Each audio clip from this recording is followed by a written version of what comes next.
With regard to the potential prosecution of the press for the disclosure of material, that is not something that I've ever been involved in, heard of, or would think would be a wise policy.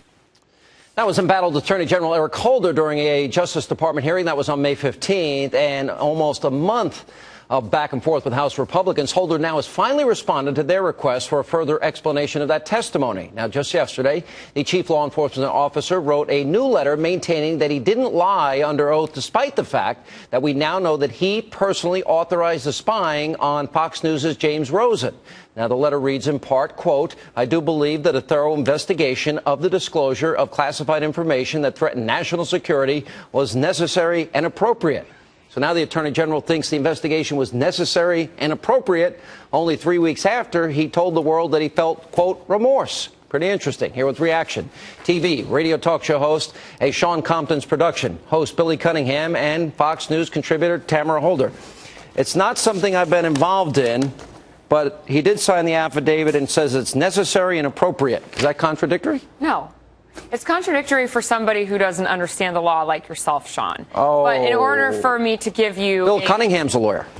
Attorney General, state of Ohio attorney for some 35 years. You are judicially challenged, and you're one of the stooges of the left that will always be there to excuse away criminal behavior. You suffer from Bob Beckelitis, which is an incurable, fatal condition of liberalism that has caused people like Eric Holder to be the consigliere for President Barack Hussein Obama. Sign the petition, Tamara, to call for the resignation of the chief law enforcement officer of this nation because he lied under oath when he criminalized journalism, and you know he did it, but you refuse to do what's right. But I really hope that when you speak to a judge, you don't point your finger in the person's face the entire time by making your point. Are you a judge? Your finger does not. Whose finger's in my face right now? Mine, because I'm telling you to shut up.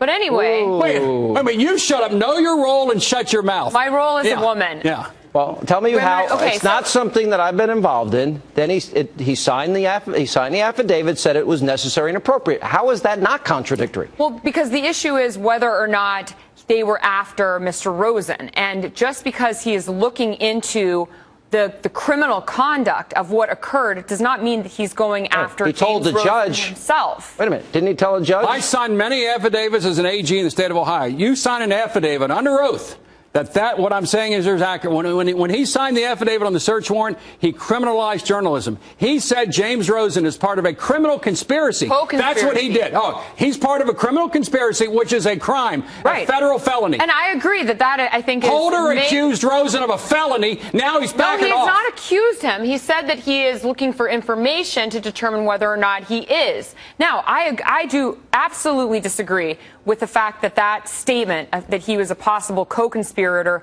should have been in there. And the Attorney General has a lot of explaining to do why he used that language. Because really this investigation, which the Republicans have been very, very forceful on wanting to know where these leaks come from and why nobody's been prosecuted. Back in 2012, Lamar Smith, a Republican, he's the one who said the Justice Department has not taken the initiative to prosecute the leaks of national security secrets. If you sign a false affidavit, you're lawyer enough to know that's perjury. But it's not He can go false. to jail for that. He simply made a mistake. A big mistake, under oath. By saying that the person could be a co-conspirator. He wasn't lying about what was inside of the affidavit. He signed a false affidavit, and you know it. It was not. It was an error. He was with it before and he was against it. It's an error. An error. Pete Rose made an error when he bet on baseball and lied to a federal judge. Clinton made an error when he had oral sex in the Oval Office and then before a federal judge lied about it. Holder makes a mistake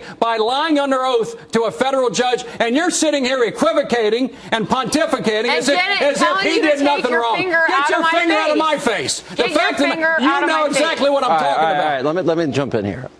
This is not the first time. When Operation Fast and Furious, he was under oath, and he said he just heard about it in recent weeks, and then documents showed and proved that he knew it 10 months earlier. Did he lie under oath then? He lied under oath that time. Sean, we have a serial liar. He's Tom Hagen to The Godfather. And everyone is acting as if, you know what? He's like the piano player in a horror house not knowing what's going on the second floor. He's just playing the tunes. I have no idea what's going on. Let's face it, Tamara. He is a stooge man for the radical leftists, and he's lying. What is your obsession with stooges. Aren't stooges like little I'm sitting elves? next to you. I'm sitting next to you, and you're a liberal stooge and an excuse monger for the Obama administration. Never mind. What are you going to cry? No, I'm not going to cry. You're not going to cry? No, I'm not going to cry. All right, hang on. Let me jump in. When he testified that he only learned about Fast and Furious just in the last few weeks, and then documents proved that he knew about it nearly a year earlier, isn't that lying under oath? It depends on the extent to which he knew something. I think that he's being very careful. His fingerprints were on it. I mean, he knew all about it. He didn't know the extent of it. He had heard of it, but he wasn't involved. And through the course of he admitted, but he went back and admitted after, but only after he got caught.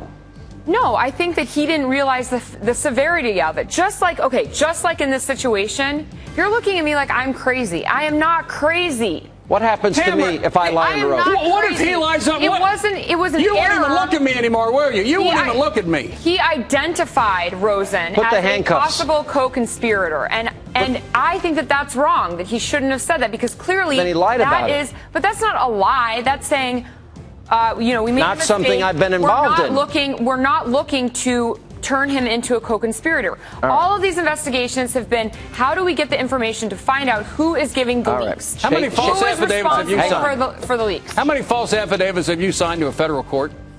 I haven't signed any false affidavit. Well, the attorney general has. Shake hands and make friends. I don't shake hands with trolls. No. Oh. Gee, Name calling takes the place of reason. You started it. You began it. Don't you look at me like that. You compared me to Bob Beckel. I think you're taking lessons from Michelle Malkin on how to call people names. All right. Coming up.